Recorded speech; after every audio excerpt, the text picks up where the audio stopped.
that matters. This is KARK4 News at 10. Former Dallas police officer Amber Geiger knows her fate this evening, 10 years behind bars for murdering Botham Jean. Good evening, everybody. Thank you for joining us tonight at 10 o'clock. I'm Bob Clausen. Ashley has the evening off. Outrage erupted outside of Dallas courthouse today after the sentence came down, but inside, a stirring expression of forgiveness from the victim's brother. Gabe Gutierrez has more this evening. Can I give her a hug, please? Late today, a powerful moment in court as the brother of Amber Geiger's victim forgave her and asked for an embrace. She sobbed in his arms. But outside the courtroom, outrage as Geiger learned her sentence. And assessed the defendant's punishment at 10 years imprisonment. The prosecution had asked for no less than 28 years, the age Botham Jean would have turned this week. The jury took less than 2 hours of deliberations to hand down the sentence, capping a dramatic trial. During today's emotional punishment phase, Jean's father broke down on the stand, saying his family is brokenhearted. I'll never see him again. And I want to see him.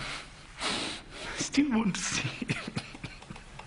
His son was shot and killed last September in his own apartment. Geiger claims she mistook him for a burglar after accidentally barging into his unlocked apartment, thinking it was her own. Today, for the first time, we heard from Geiger's mother, who described how her daughter was sexually molested as a child by a man she dated.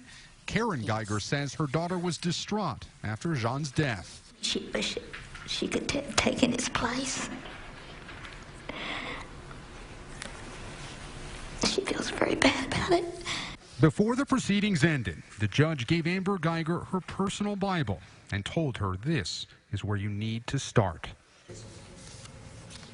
Gabe Gutierrez reporting. Geiger had faced up to 99 years in prison. Tonight, activists are calling for more protests, calling her sentence too lenient. Elsewhere in Texas, a prayer service was held for Botham Jean just hours after the Geiger sentencing. A group met at Dallas West Church of Christ for a prayer and praise service. John's family was also in attendance. A former Little Rock police officer fired from the force after shooting and killing a black man during a traffic stop wants his job back. An attorney for Charles Starks filed another appeal today challenging the Little Rock Civil Service Commission's decision upholding his termination. Starks was cleared of any criminal wrongdoing by the Pulaski County Prosecutor's Office, but Chief Keith Humphrey fired him, citing department policy violations. Back in February, then Officer Starks shot at least 15 times through the windshield of a car driven by Bradley Blackshire. Blackshire later died. Police say the car was stolen. Country Chateau Apartments in Little Rock have to spend another night without any gas at the complex. I don't want to hate on anybody or condemn them, but it just seems like something could be done. You know, communication is key. Just let us know what's up. Some say they've been without a hot shower or home-cooked meal for 2 weeks. Tenants add management won't answer their phone calls or addresses or any other issues at the apartment. Well, they have reached back out to KRK's Rochelle Turner for some help. She's joining us now with more on this and where the whole thing stands. The City of Little Rock and its Planning and Development Department are stepping in. This is our second time at the Big Country Chateau Apartments. Last night, fire crews were out here because of a gas leak. And earlier today, we spoke to people who've been living without gas for 2 weeks. City officials tell me the property owners will have to bring the gas lines up to code and pass a city inspection before the gas can be turned back on. And as long as they've been waiting, many people tell me they don't see it happening anytime soon. We've been being told week after week after week. They even threw a barbecue for us to kind of appease the situation. People at the Big Country Chateau Apartments are tired of broken promises. It's already been 17, 18 days. Another day of no gas at the complex on Colonel Glenn Road in Little Rock. Cold showers are getting really bad. And winter's coming on. The problem, taking a toll on families. I only have hot plates to sit here and warm up water, try to at least fix some type of meal for my baby. 24 hours ago, fire crews rushed to the complex after someone turned the gas on without passing an inspection. 2 units had a natural gas leak, and Nicole Vance called 911. but I kept sitting here and hearing the gas, kept smelling the gas. The smelly problem prompted officials to shut the gas off at the entire complex. And are we going to continue to pay rent for something that's not up to standards? We spotted workers in some units on Wednesday, but people say it's nothing new. They did a gas test on my building alone. About half of it passed, half of it failed. It's kind of scary. A frustrating situation. Are the fire trucks and police going to be out here again tonight? Renters will continue to be without gas until repairs are made and the city inspects the complex. By the time that's done, the city comes out, you're probably another month. I've been reaching out to the front office since I started covering this story, and my phone calls have not been returned.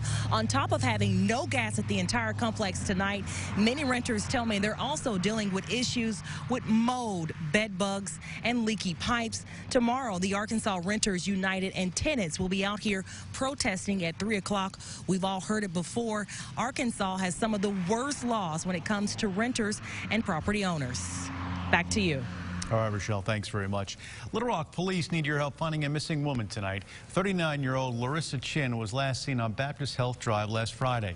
She's about 5'5", 190 pounds. If you have seen her, take a good look at her picture. If you've seen her, you know where she may be. You're being urged to contact police.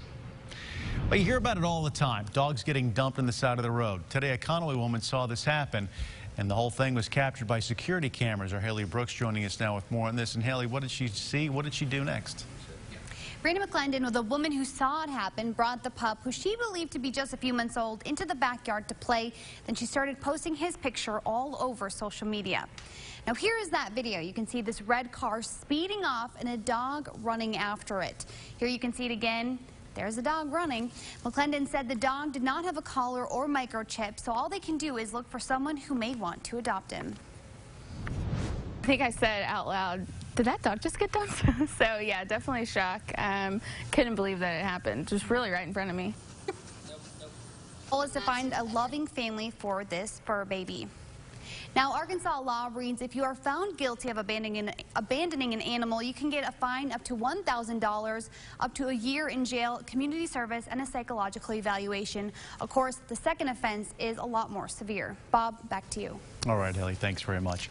A Pulaski County Sheriff's deputy lost his job after a scuffle with Sherwood police, and it was captured on camera. Body cam footage shows officers arriving to Bobby Ward's home this summer for a noise complaint. Things escalated quickly after Ward can be heard calling the officers rookies and using curse words. As officers try arresting Ward, he ends up on the ground with severe injuries and covered in blood. He later told investigators that he suffered a concussion. Baby. I'm not trying to be an but Baby. these stupid live behind We're not gonna use foul language, all right? Baby. in my yard. Yes, I will, sir. I want to tell your sergeant go code 3. Okay. Robert. Yes. All right, man. Come on. Robert, stop. I already gave you the warning. Sarah, what's those Let's go to jail. name behind Come on. us? They're Chain the behind back. jerks. No. No, you're Hey, not. get back. Ma'am, no. You're not going to arrest him. They did arrest him. Documents we obtained show Ward was fired in August for violating conduct. He was also cited for public intoxication, resisting arrest, and disorderly conduct. Everyone involved declined to comment on the incident. Well, we have not seen a vape crusader just yet. The alternative smoking still claiming victims and causing illnesses. No one in Arkansas, or rather now one Arkansas teen, says that he is fighting illness and he plans to take the fight to court. We'll clear the air on this coming up. Well, I'm just glad I don't have to work outdoors. We've heard the saying, if you can't stand the heat, get out of the kitchen. Well, we certainly hope that someone out there will show us the door so we can get out. Well, the door's going to be opening soon, Bob, and before you know it, it's going to be fall around here, but not after today. You might not even think it'd be possible in the next couple of days. 95, the high temperature in Little Rock, broke the record for the date of 92, set back in 1953. Our average high is 80 for this time of year. We've got one more really hot day for most of the state before that fall weather arrives. We'll let you know when exactly it gets here in just a few minutes.